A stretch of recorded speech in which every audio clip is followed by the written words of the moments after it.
أعوذ بالله من الشيطان الرجيم. بسم الله الرحمن الرحيم. قل إنما حرم ربي الفواحش ما ظهر منها وما بطن والإثم والبغي بغير الحق وأن تشركوا بالله ما لم ينزل به سلطانا وأن تقولوا على الله ما لا تعلمون. کہو میرے رب نے جن چیزوں کو حرام ٹھہرایا ہے وہ تو یہ ہے بے حیائی کی باتیں، خواہ وہ کھلی ہو یا چھپی، گناہ اور ناحق کی زیادتی، اور یہ کہ تم اللہ کے ساتھ کسی کو شریک ٹھہراؤ جس کے لیے اس نے کوئی سند نہیں اتاری،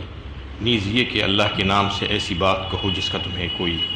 علم نہیں۔ یہ سورہ اعراف کی 33 نمبر کی آیت ہے۔ اس آیت میں اللہ تعالیٰ نے ان چیزوں کو بیان کیا ہے جس کو حرام قرار دیا گیا ہے، اور جس سے رکنے سے اور جس سے اجتناب کرنے سے اللہ تعالیٰ کی رضا حاصل ہوتی ہے۔ پچھلی آیت میں ان باتوں کی طرف متوجہ کیا گیا تھا اور کہا گیا تھا کہ جن چیزوں کو اللہ تعالیٰ نے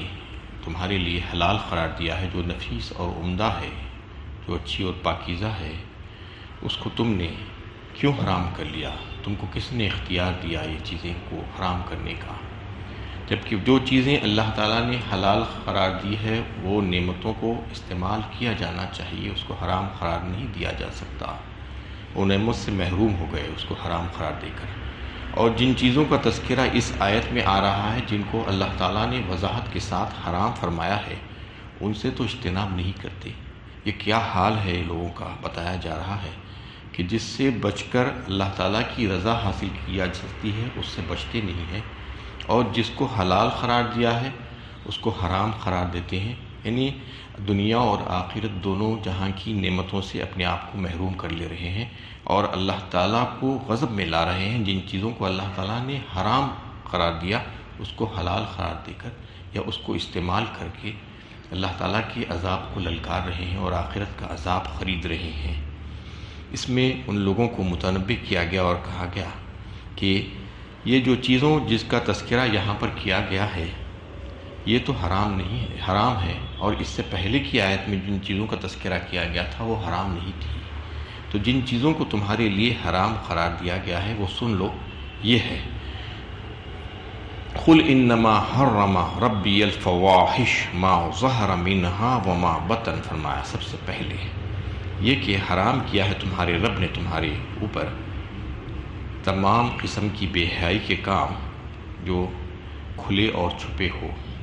اس کا تفصیل کے ساتھ تذکرہ سورہ انعام میں بھی آ چکا ہے۔ بے حیائی کے کام کھلے اور چھپے کون کون سے ہیں؟ آیت نمبر 151 کے حوالے سے تفصیلی بات اس وقت آپ کے سامنے پیش کی جا چکی ہے۔ تو اللہ تعالیٰ فرما رہے ہیں کہ تمام بے حیائی کے کام جو کھلے اور چھپے ہو ان کو تمہارے لیے حرام قرار دیا گیا ہے۔ والاسم،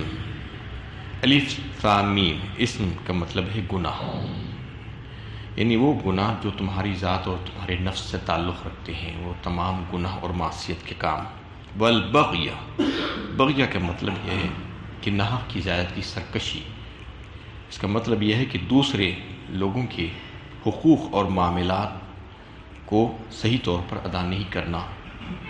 اور ان میں ڈنڈی مار دینا، ان کا حق مار لینا، یہ بغی ہے۔ بغیر الحق وَأَن تُشْرِكُوا بِاللَّهِ مَا لَمْ يُنَزِّلْ بِهِ سُلْطَانًا۔ اور ایک بات جو انتہائی اہم ہے اس پہ بھی اس سے پہلے کئی ایک موقع پر بات ہو چکی ہے کہ اللہ تعالیٰ کے ساتھ شرک کرنے سے منع کیا گیا ہے۔ قرآن میں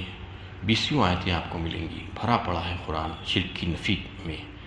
بار بار اللہ تعالیٰ شرک کی نفی فرماتی ہے اور توحید کا اس بات کر کے لوگوں کو بتایا جاتا ہے کہ دیکھو اللہ تعالیٰ کی توحید کے قائل ہو جاؤ۔ اس کو مختلف انداز میں اللہ تعالیٰ اپنی قدرت کی مختلف نشانیاں دلائل کے طور پر دے کر سمجھاتے ہیں اللہ تعالیٰ کی توحید کو، اور شرک سے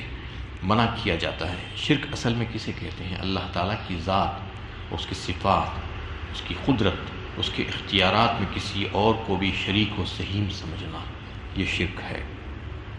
یعنی عبادت کے جتنے طریقے ہو سکتے ہیں، چاہے وہ نماز ہو، روزہ ہو، زکوٰۃ ہو، قربانی ہو، یا منتیں مرادیں مانگنا ہو، حاجتیں مانگنا ہو، مشکل کشا سمجھنا ہو،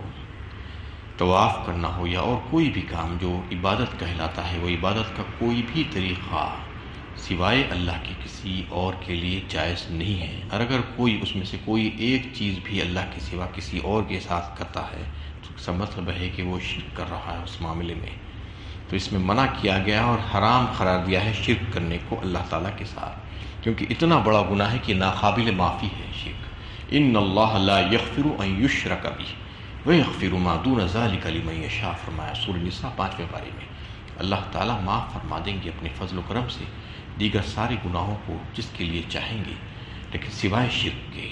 شرک کو معاف نہیں کیا جائے گا۔ اس لیے بڑی محتاط رہنے کی ضرورت ہے اس سلسلے میں بڑی کوتاہیاں ہوتی ہیں، غفلت ہوتی ہے لوگوں سے۔ کئی ایک ایسے جو ہے انداز میں شرک ہو جاتا ہے جس کو سمجھ نہیں پاتی، کبھی کھلے طور پر، کبھی چھپے طور پر، تو اس سے اپنے آپ کو حتی الامکان بچانے کی کوشش کرنا، کیونکہ وہ ناقابل معافی ہے۔ دیگر سارے گناہ قابل معافی ہے، اللہ تعالیٰ اپنے فضل و کرم سے معاف کر دے سکتے ہیں، کیونکہ اگر کوئی شرک کرے گا تو پھر اس کی زندگی بھر کے اعمال کیے کرائے ہبط ہو جائیں گے، بیکار ہو جائیں گے، ضائع ہو جائیں گے، ناکارہ ہو جائیں گے۔ تو اس میں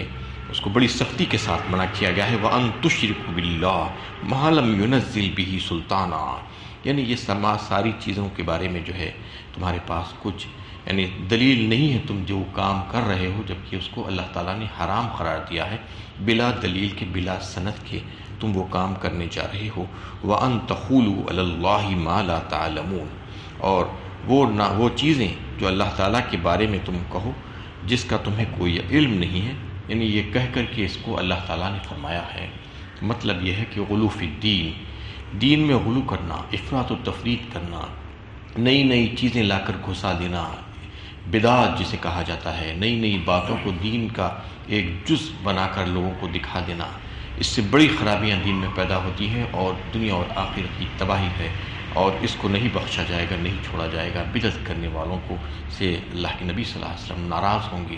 اور ان کا چہرہ دیکھنا پسند نہیں کریں گے بدعتیوں کا۔ آج یہ لوگ یہ سمجھ رہے ہیں کہ ہم جو کچھ بھی کر رہے ہیں بہت اچھا کر رہے ہیں، اچھا سمجھ کر شیطان کراتا ہے ان کو بدعتوں میں لا کر الجھا دیتا ہے، لیکن سمجھنا چاہیے کہ جو چیز اللہ تعالیٰ کی طرف سے نازل نہیں کی گئی ہے، جس کو اللہ کے نبی صلی اللہ علیہ وسلم نے جو ہے اپنے عمل سے ہمارے سامنے نہیں پیش کیا ہے، اس کو اگر کوئی اچھے سے اچھا سمجھ کر اس کو قبول کرتا ہے اور یہ سمجھتا ہے کہ یہ دین کا جز ہے، تو سمجھ لینا چاہیے کہ غلو فی الدین ہے اور اس کی بہت سخت سزا اس کو ملنے والی ہے۔ اس کی سزا یہ ہے کہ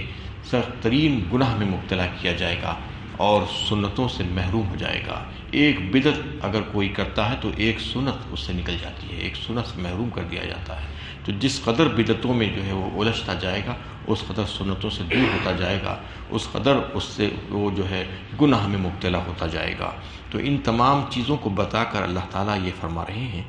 کہ یہ سارے کے سارے کام گناہ کے کام ہیں جس سے تم کو روکا گیا ہے، منع کیا گیا ہے، لیکن تم ہو کہ ان منع کردہ کاموں سے تو رکنا نہیں چاہتے، بلا روک ٹوک جو ہے بغیر کوئی دلیل کے اپنے فیصلے خود کرتے ہو اور اس پر عمل کرنے کی کوشش کرتے ہو۔ اور جن چیزوں کو اللہ تعالیٰ نے حلال قرار دیا پچھلی آیت میں کہ کہا گیا کہ یہ تمہارے لیے نفیس اور عمدہ چیزیں ہیں، ان کو بلا روک ٹوک تم استعمال کر سکتے ہو، لیکن اس کو تم استعمال نہیں کرنا چاہتے، اس کو کسی نہ کسی وجہ سے حرام قرار دیتے ہو۔ یہ کیسے فیصلے تم کر رہے ہو؟ اس میں اللہ تعالیٰ جو ہے اس کے تعلق سے فرما رہے ہیں کہ یہاں مذہب پرستوں کے اس رویے پر گرفت کی گئی ہے۔ جو اچھی اور پاک چیزیں اللہ نے حلال ٹھہرائی تھی ان کو تم نے حرام ٹھہرا لیا، لیکن جو بری اور شرمناک باتیں اللہ تعالیٰ نے تمہارے لیے حرام ٹھہرائی تھی ان کو تم نے حلال کر لیا۔ یعنی تم ہر قسم کی معصیت کے کام کو حلال قرار دیتے ہو۔ ظلم و زیادتی کے جو کام ہیں وہ سراسر خلاف حق ہے اور جن کے لیے کوئی جواز نہیں ہو سکتا، لیکن تم اس کا جواز پیش کرنے کی کوشش کرتے ہو بغیر کوئی دلیل کی، اور اللہ تعالیٰ کی طرف ایسی باتیں منسوخ کرنے کی کوشش کرتے ہو جس کے بارے میں تمہیں علم نہیں ہے، واقعی اللہ تعالیٰ نے کہی ہے یا اس کا حکم دیا ہے یا نہیں دیا ہے، اور دین میں بدعتوں کو رائج کرتے ہو۔ یہ ساری چیزیں مذہب میں نئی نئی باتیں ایجاد کرنا اور من مانی طریقے پر شریعت سازی کرنا ہے اور دین میں غلو ہے اور دین میں نئی باتوں کو لا کر گھسانا ہے، ان سب چیزوں سے منع کیا گیا ہے اور حرام قرار دیا گیا ہے، ان سے بچنے کے لیے کہا گیا ہے۔ وَلِكُلِّ أُمَّةٍ أَجَلٌ فَإِذَا جَاءَ أَجَلُهُمْ لَا يَسْتَأْخِرُونَ سَاعَةً وَلَا يَسْتَقْدِمُونَ، اور ہر امت کے لیے ایک وقت مقرر ہے، پھر جب ان کا وقت آ گیا تو وہ نہ ایک گھڑی پیچھے رہ سکتے ہیں اور نہ ایک گھڑی آگے جا سکتے ہیں۔ اس میں ایک بات تو یہ ہے کہ اس کا مطلب یہ ہے کہ ہر امت کے لیے ہم نے ایک رسول بھیجا ہے، وَلِكُلِّ أُمَّةٍ رَسُولٌ فَإِذَا جَاءَ رَسُولُهُمْ قُضِيَ بَيْنَهُمْ بِالْقِسْطِ وَهُمْ لَا يُظْلَمُونَ، فرمایا ایک مقام پر، یعنی ہر امت کے لیے رسول بھیجا گیا، جب رسول ان کے پاس آ جاتا ہے تو ان کے درمیان انصاف کے ساتھ فیصلہ کر دیا جاتا ہے اور ان کے ساتھ ہرگز ناانصافی نہیں کی جاتی ہے۔ مطلب یہ ہے کہ جب کوئی رسول کسی قوم کی طرف بھیجا جاتا ہے تو اس قوم کے لیے اللہ تعالیٰ ایک مدت مقرر کر دیتے ہیں بات کو سننے کے لیے، سمجھنے کے لیے۔ وہ اس مدت کے دوران رسول کی دعوت کو اگر قبول کر لے تو ٹھیک ہے، ورنہ سرکشی سے جو ہے کرتے رہے اور اس سے باز نہ آئے تو پھر اگر وہ قوم اس مدت کے دوران رسول کی دعوت کو قبول نہیں کرتی بلکہ کفر کا رویہ اختیار کرتی ہے، پھر جو ہی مقررہ مدت پوری ہوتی ہے ان کی پکڑ لی جاتی ہے۔ اس دنیا میں ہی ان کو پکڑ لیا جاتا ہے، یہ یہاں پر کسی وجہ سے نہیں پکڑا گیا تو پھر موت کے بعد تو وہ جو ہے عذاب ان سے ٹل نہیں سکتا۔ ایک چیز تو یہ ہے۔ دوسری مطلب یہ ہے کہ آج مجرمین جو انہیں کھلے پھرتے ہوئے نظر آتے ہیں، عیش میں نظر آتے ہیں، سب کچھ کر رہے ہیں، اللہ تعالیٰ کی نافرمانیاں اور سرکشی پر سرکشی کرتے ہیں، لیکن اس کے باوجود ان کی پکڑ نہیں ہوتی، ان کو ایسا ہی چھوڑ دیا گیا ہے۔ لوگ یہ سمجھتے ہیں کہ ان کی پکڑ نہیں ہو رہی ہے، شاید یہ کوئی غلط کام نہیں کر رہے ہیں، وہ خود بھی اس بات کو جو ہے ایسا سمجھتے ہیں کہ ہم جو کچھ بھی کر رہے ہیں اچھا کر رہے ہیں، اس لیے ہماری پکڑ نہیں ہو رہی ہے۔ اس کا مطلب یہ نہیں ہے کہ اللہ تعالیٰ ان کے کرتوتوں سے واقف نہیں ہے، ان کے بارے میں سب کچھ جانتے ہیں۔ اللہ تعالیٰ فرما رہے ہیں کہ ہم غافل نہیں ہیں۔ وَلَقَدْ خَلَقْنَا فَوْقَكُمْ سَبْعَ طَرَائِقَ وَمَا كُنَّا عَنِ الْخَلْقِ غَافِلِينَ، فرمایا سورہ زاریات میں جو ہے اللہ تعالیٰ نے یہ بات کو جو ہے واضح سورہ مومنون میں فرمایا کہ ہم نے تمہارے اوپر 7 آسمان بنائے اور تمہاری ساری ضرورتوں کی چیزوں کو ہم نے تمہارے لیے مہیا کیا، تو کیا ہم جو ہے ان سے غافل ہیں؟ اپنے لوگوں سے غافل نہیں ہیں، ہم اپنے بندوں سے، یعنی ہم ان کے بارے میں سب کچھ جانتے ہیں۔ وما كنا عن الخلق غافلین، ہم نے جن کو پیدا کیا ہے ہماری مخلوقات سے ہم خوب واقف ہیں، لیکن ان کو چھوٹ دے کر رکھی گئی ہے۔ اس کے بارے میں سورہ فاطر میں جو ہے اللہ تعالیٰ نے 22ویں پارے میں فرمایا وَلَوْ يُؤَاخِذُ اللَّهُ النَّاسَ بِمَا كَسَبُوا مَا تَرَكَ عَلَى ظَهْرِهَا مِن دَابَّةٍ، یعنی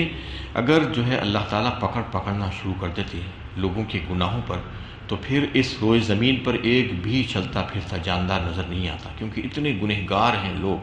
کہ مسلسل گناہ کرتے رہتے ہیں، تو اللہ تعالیٰ تو ان کو معاف کر دیتے رہتے ہیں، ان کو ڈھیل دیتے رہتے ہیں، موقع عنایت فرماتے رہتے ہیں تاکہ وہ اس موقع سے فائدہ اٹھاتے ہوئے، مہلت سے فائدہ اٹھاتے ہوئے اپنی اصلاح کر لیں اور گناہوں سے باز آ جائیں۔ یہی وجہ ہے کہ اللہ تعالیٰ ان کو ڈھیل پر ڈھیل دیتے ہیں، مہلت دیتے ہیں، تو کوئی اس مہلت سے کا جو ہے ناجائز فائدہ اٹھاتا ہے اور کوئی غلط فہمی کا شکار ہو جاتا ہے، کوئی یہ سمجھتا ہے کہ میں جو چاہے کر لوں کوئی مجھے پکڑنے والا نہیں ہے، ایسا نہیں ہے۔ اللہ تعالیٰ فرما رہے ہیں ایک وقت مقررہ ہے ہر ایک کے لیے، کوئی یہ نہ سمجھے کہ اس کو آزاد کر دیا کہ چھوڑ دیا گیا ہے اور ساری نعمتیں دے دی گئی ہیں، نہیں، ایسا نہیں ہو سکتا، اس لیے کہ جب ساری چیزیں دی گئی ہیں تو اس کا سوال و جواب بھی ہوگا، اس کے بارے میں پوچھ ہوگی، بتانا پڑے گا کہ اس کو کہاں استعمال کیا تھا۔ تو ایک وقت جب آتا ہے تو وقت آنے کے بعد ایک گھڑی اور ایک لمحہ بھی ٹل نہیں سکتا، ایک لمحہ کی تاخیر ممکن نہیں ہے، کوئی چاہے کتنا ظالم ہو، یہاں پر کتنے جو ہے جرم کر رہا تھا، لیکن جب وقت آ جاتا ہے تو اس کی پکڑ ایسی ہوتی ہے کہ وہ ہل نہیں سکتا اور ایک ہی لمحے میں اس کو یہاں سے ختم کر دیا جاتا ہے، اور ساری جو ہے پردے جو مغائبات کے پردوں میں جو چھپی ہوئی ہوتی تھی چیزیں وہ سب کی سب ظاہر ہو جاتی ہیں۔ اس وقت اس کو پتہ چلتا ہے کہ میرا رب مجھے دیکھ رہا تھا، میری پکڑ سکتا تھا، لیکن میں خود غافل تھا، میرا رب مجھ سے غافل نہیں تھا۔ ساعۃ ولا یستقدمون میں اسی بات کی طرف اشارہ فرما کے کہا گیا کہ مجرمین یہ سمجھتے رہتے ہیں کہ اللہ تعالیٰ ان سے غافل ہیں، ہم غافل نہیں ہیں ان سے، ہم تو دیکھ رہے ہیں ان کے کرتوتوں کو، اور ان کا ایک وقت ہم نے جو ہے مقرر کر کے رکھ دیا ہے، وہ وقت جب آئے گا تو یقیناً ان کی پکڑ ہو جائے گی۔ وآخر دعوانا ان الحمد للہ رب العالمین۔